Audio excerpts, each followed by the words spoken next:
ఉమ్మడి ఆంధ్రప్రదేశ్ మాజీ ముఖ్యమంత్రి నాదెండ్ల భాస్కర్రావు భౌతిక కాయానికి అంత్యక్రియలు జరిగాయి. పంజగుట్ట శ్మశాన వాటికలో అధికారిక లాంఛనాలతో తుది వీడ్కోలు పలికారు. నాదెండ్ల మనోహర్ రావును పరామర్శించారు. పలువురు రాజకీయ ప్రముఖులు ధైర్యం చెప్పారు. అలాగే ఎక్స్ వేదిక పలువురు నేతలు సంతాపం వ్యక్తం చేశారు.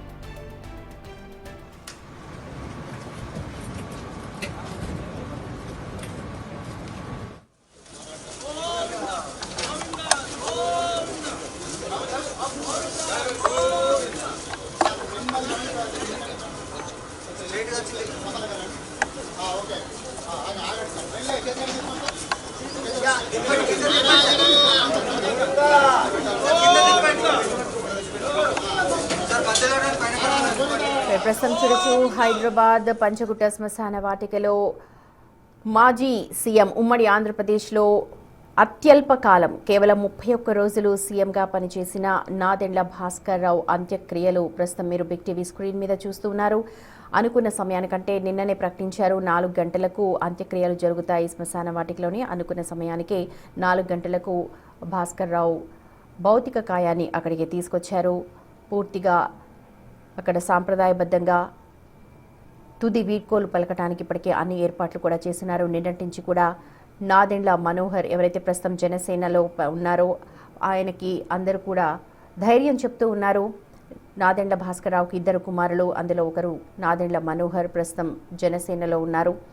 మిగిలిన కుటుంబ సభ్యులందరినీ కూడా అక్కడ చూడొచ్చు. పూర్తిగా సాంప్రదాయబద్ధంగా అక్కడ శ్మశాన వాటికలో తుది వీడ్కోలు పలకడానికి అక్కడ పూజా కార్యక్రమాలన్నింటినీ కూడా పూర్తి చేస్తూ ఉన్నారు. రైట్, చూడొచ్చు కుటుంబ సభ్యులు అందరూ కూడా నిన్నటి నుంచి కూడా గత కొద్ది రోజులుగా వయోభారం కావచ్చు, లేకపోతే ఆరోగ్యరీత్యా చాలా ఇబ్బంది పడుతూ ఉన్నారు నాదెండ్ల భాస్కర్రావు. గత కొంతకాలంగా ఆయన హాస్పిటల్లో చెకప్స్కి వెళ్తూ వస్తున్నారు. అయితే గత 10 రోజుల నుంచి చాలా సీరియస్గా ఉంది కండిషన్ అంతా కూడా. దీంతో ఐసీయూలో పెట్టి చికిత్స అందిస్తూ ఉన్నారు. మల్టిపుల్ ఆర్గన్స్ ఫెయిల్యూర్ కారణంగా మరణించినట్టుగా కాంటినెంటల్ హాస్పిటల్ యాజమాన్యం ప్రకటించింది. దీంతో ఒక్కసారిగా ఆయనతో సన్నిహితంగా ఉన్న వారంతా కూడా శోకసంద్రంలో మునిగిపోయారు. 1970ల కాలం నాటి రాజకీయ నాయకులందరికీ కూడా నాదెండ్ల భాస్కర్రావు సుపరిచితులు అని చెప్పాలి. ఎన్టీ రామారావు హయాంలో ఆయన కూడా ఆయనతో ధీటుగా చక్రం తిప్పారు. తెలుగుదేశం పార్టీ ఏర్పడడానికి నాంది పలకడానికి నాదెండ్ల భాస్కర్రావు కూడా ఒక చేయి వేశారు. అందులో ఆయన ఆలోచన కూడా ఉంది అన్న ఒక మాట కూడా వినపడుతూ ఉంటుంది. అప్పుడు ఎన్టీ రామారావు చేపట్టిన తెలుగుదేశం పార్టీలోని కొన్ని సంస్కరణలు కావచ్చు, కొన్ని పథకాలను నాదెండ్ల భాస్కర్రావే రూపొందించారు అని చెప్తూ ఉంటారు. అందులో ఒకటి 2 రూపాయలకే కిలో బియ్యం. ఉమ్మడి ఆంధ్రప్రదేశ్లో ఉన్న రాజకీయవేత్తలు కావచ్చు, రాజకీయ నాయకులందరికీ కూడా నాదెండ్ల భాస్కర్రావు చాలా తెలిసిన వ్యక్తి. అయితే ఆ తరువాత అనుకోని కారణాల వల్ల రాజకీయాల్లో ఒక చెరగని ముద్ర ఆయనపై పడింది. దాన్ని ఆయన ఎప్పుడూ ఖాతరు చేయలేదు. కానీ ఆయన నాదెండ్ల భాస్కర్రావు అనగానే ఎన్టీఆర్ హయాంలో, ఎన్టీఆర్ లేని టైంలో ఆయన ముఖ్యమంత్రి అయిన సందర్భాన్ని గుర్తు చేసుకుంటారు. అయితే ఆయన ఒక మంచి న్యాయవాది కూడా. సుప్రీంకోర్టులో ఆయన న్యాయవాదిగా పనిచేశారు. మంచి రోరింగ్ టైంలో, అంటే మంచి పీక్లో ఆయన ఉన్నారు. ప్రతి ఒక్కరికి కూడా న్యాయం చేయాలన్న ఒక దృఢ సంకల్పం ఉండేది. ఆయన చేపట్టిన కేసులన్నీ కూడా దాదాపు 80% పైగా విజయం సాధించాయంటే ఎంత న్యాయ నిపుణులుగా, ఎంత దిట్ట మనం అర్థం చేసుకోవచ్చు. అలాగే సమకాలీనులు ఎవరైతే ఉన్నారో నిన్న చాలామంది వసంత నాగేశ్వరరావు కావచ్చు, ఎన్టీఆర్ హయాంలో పనిచేసిన వాళ్ళందరూ కూడా ఆయనతో మంచి సంబంధాలను కలిగి ఉన్నారు. కానీ ఆ తర్వాత జరిగిన రాజకీయ పరిణామాలన్నింటినీ కూడా గుర్తు చేసుకున్నారు. ఎన్టీఆర్తో సన్నిహితంగా ఉండే వ్యక్తి నాదెండ్ల భాస్కర్రావు. ఆ తర్వాత కొన్ని కారణాల రీత్యా ఆయన పార్టీకి రాజీనామా చేసి బయటకు వచ్చేసేశారు. అయితే ప్రస్తుతం నాదెండ్ల భాస్కర్రావు అంత్యక్రియలను ప్రస్తుతం మీరు బిగ్ టీవీ స్క్రీన్ మీద చూస్తున్నారు. పంచగుట్టలోని శ్మశాన వాటికలో ఆయనకు తుది వీడ్కోలు పలకడానికి ఏర్పాట్లన్నీ కూడా పూర్తయ్యాయి. నిన్న కాంటినెంటల్ హాస్పిటల్ నుంచి బయటకు వస్తున్న విజువల్స్ వైపు చూడొచ్చు. అలాగే ఇవాళ అంత్యక్రియలు జరుగుతున్న దృశ్యాలను కూడా మరోవైపు చూడొచ్చు. 90 ఏళ్ల సంపూర్ణ జీవితాన్ని గడిపారు నాదెండ్ల భాస్కర్రావు అని చెప్పచ్చు. న్యాయవాదిగా ఆయన వృత్తిని స్టార్ట్ చేసినప్పటికీ కూడా సర్పంచ్ స్థాయి నుంచి ఒక ముఖ్యమంత్రి స్థాయి, అంటే సర్పంచ్, ఎమ్మెల్యే, ఎంపీ, ముఖ్యమంత్రి, ఇలాగా అన్ని పాత్రలు, అన్ని స్థానాలను కూడా ఆయన సంపూర్ణంగా అనుభవించారని చెప్పాలి. ఒక సంపూర్ణ జీవితాన్ని కూడా ఆయన గడిపారు.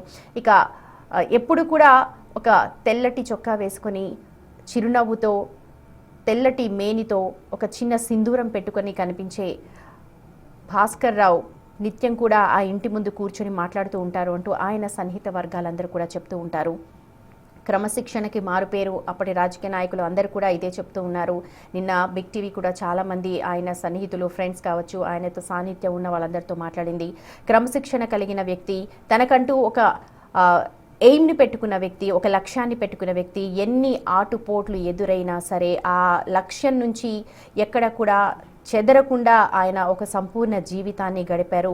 ఎందుకంటే రాజకీయ నాయకులు మనం చూస్తూ ఉన్నాం, ఈ పార్టీ కాకపోతే ఆ పార్టీకి వెళ్తూ ఉంటారు. కానీ తాను అనుకున్న పార్టీలో జాయిన్ అయ్యి తను ఒక ముఖ్యమంత్రిగా ఉండి ఆ తర్వాత తనకు అనుకూలించని పరిస్థితులు వచ్చినప్పటికీ కూడా ఆ తర్వాత ఏ పార్టీలో కూడా చేరలేదు. కానీ 2019లో అనూహ్యంగా ఆయన బీజేపీ తీర్థం పుచ్చుకున్నారు. అయినప్పటికీ కూడా ఇక్కడ యాక్టివ్గా లేరు.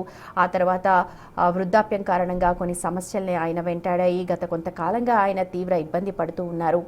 నాదెండ్ల భాస్కర్ రావు సంపూర్ణ జీవితం గడిపారు అని అక్కడ ఆయన సన్నిహిత వర్గాలన్నీ కూడా అందరూ కూడా అనుకుంటూ ఉన్నారు. ప్రస్తుతం అయితే పంజగుట్ట శ్మశాన వాటికలో ఆయన అంత్యక్రియలు జరుగుతూ ఉన్నాయి. ప్రత్యక్షంగా ప్రస్తుతం మీరు చూస్తున్నారు. ఆయన కుటుంబ సభ్యులంతా ఆయనకి తుది వీడ్కోలు పలుకుతూ ఉన్నారు. వారి సాంప్రదాయం ప్రకారం భౌతిక ఆయన అక్కడ నుంచి పూజాది కార్యక్రమాలను జరుపుతూ ఉన్నారు.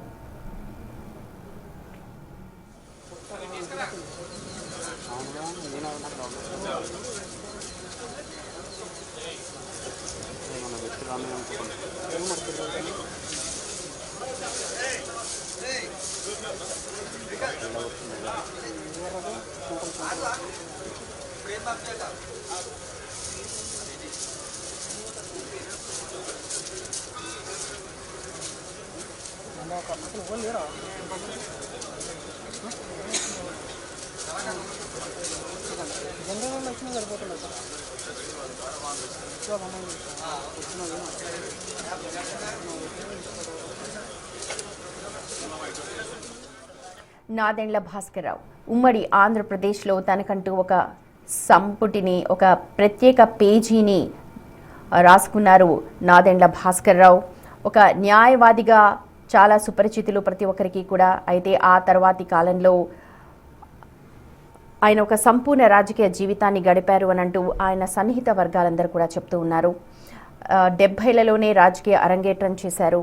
అయితే నాదెండ్ల భాస్కర్ రావు గత కొంతకాలంగా వయోభారంతో బాధపడుతూ ఉన్నారు. 90 ఏళ్ల సంపూర్ణ జీవితాన్ని గడిపారు నాదెండ్ల భాస్కర్ రావు. నాదెండ్ల భాస్కర్ రావుకి 2 కుమారులు, అందులో ఒకరు జనసేనలో ఉన్న నాదెండ్ల మనోహర్ మనందరికీ తెలుసు. నిన్నటి నుంచి కూడా ఆయన భౌతిక కాయాన్ని వెంట ఉన్నారు. నాదెండ్ల మనోహర్ కూడా చూడొచ్చు. 2 కుమారుల్ని కూడా స్క్రీన్ మీద, ఇద్దరు కూడా తుది వీడ్కోలు పలకటానికి అన్ని ఏర్పాట్లు కూడా చేస్తూ ఉన్నారు. ఒక మంచి రచయిత కూడా నాదెండ్ల భాస్కర్. ఆయన సొంత రచనలు కూడా చేశారు. పుస్తకాలను కూడా మనం నిన్న చూసాం. ఆయన ఇంట్లో ఇప్పటికీ కూడా లాకి సంబంధించిన పుస్తకాలు, న్యాయశాస్త్రానికి సంబంధించిన పుస్తకాలు విరివిగా ఉండటంతో పాటు ఆయన రచించిన పుస్తకాలు కూడా ఉన్నాయి. అందులో మెజారిటీగా న్యాయశాస్త్రానికి, అలాగే తాను రాజకీయాలని ఏ కోణంలో చూశారు, ఆ రాజకీయ పరిణామాలు ఏంటి, ఎందుకు కొన్ని డెసిషన్స్, కొన్ని నిర్ణయాలను తీసుకోవాల్సి వచ్చింది ఆయన కోణంలో. అంటే ప్రతి ఒక్కరికి ఒక్కొక్క కోణం ఉంటుంది. ఆయన కోణంలో ఆయన అందులో రాసుకొచ్చారు. ప్రభుత్వ లాంఛనాలతో ప్రస్తుతం ఆయనకి అంతిమ వీడ్కోలు పలుకుతూ ఉన్నారు. చూడొచ్చు విజువల్స్ లో.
मातम डोले सलामी शस्त्र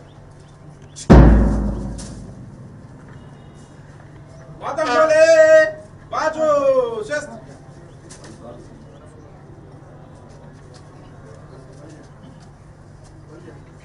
मातम डोले हर पोजीशन मातम डोले कड़े स्थिति में अवस्था कार्टूस भरेगा भर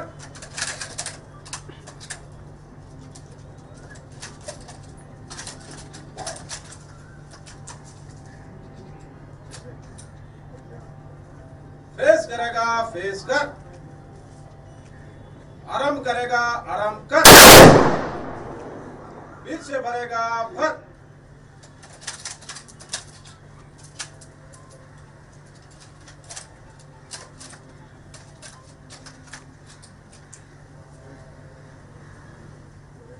फेस करेगा फेस कर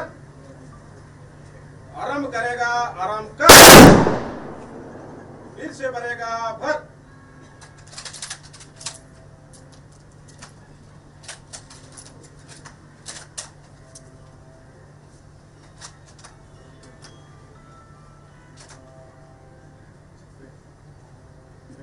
फेस करेगा फेस कर आराम करेगा आराम कर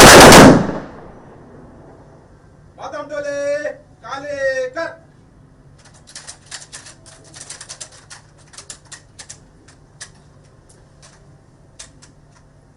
मातम डोले बाजू शस्त्र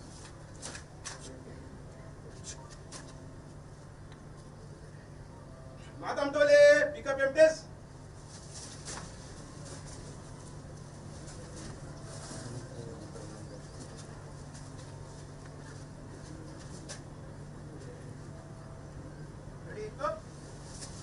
मातम डोले report Number 1 correct, sir. 2 correct, sir. 3 correct, sir. 4 correct, sir. 5 correct, sir. 6 correct, sir. 7 correct, sir. 8 correct, sir. 9 correct, sir. Number 10 correct, sir. मातम डोले कंधे शस्त्र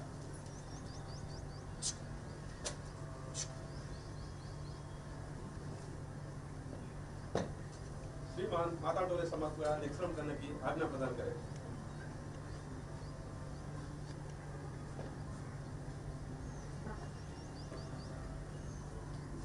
मातम डोले बाजू शस्त्र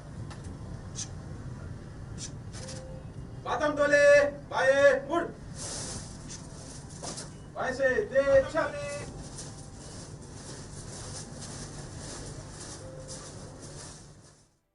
రైట్ చూడొచ్చు పూర్తిగా అధికారిక లాంఛనాలతో 3 రౌండ్లు కాల్పులు గాల్లోకి జరిపిన తర్వాత ఆ అధికారిక లాంఛనాలతో అంత్యక్రియలు పూర్తి చేయడానికి అక్కడ శ్మశాన వాటికలో సర్వం